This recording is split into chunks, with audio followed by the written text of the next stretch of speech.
Democratic state senator and a Republican state representative are co-introducing a bill they say is aimed at preventing racial bias in court risk assessments across Idaho.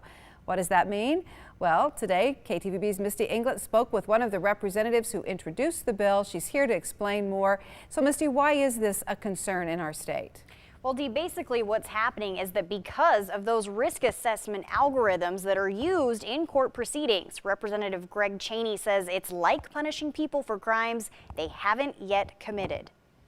When in the courtroom, judges use risk assessments when determining things like pretrial bail or even sentencing. There are basically computers out there telling judges how likely it is that you're going to commit a crime. Representative Chaney says many of those computer programs have been found to have a bias. He says statistically, when they get it wrong, it's because they overpredict how frequently a minority will commit a crime, while under-predicting the same for Caucasians. Chaney says that could potentially violate due process, a right protected by the U.S. Constitution. The problem with a lot of these systems is we just simply don't know what that point system is. A lot of these computerized predictors are being put out by vendors who in other states have refused to turn over just how it is that they got to the score that they did. So the bill co-introduced by Chaney and Senator Cherie Buckner Webb aims to make sure any system Idaho uses is free of racial bias.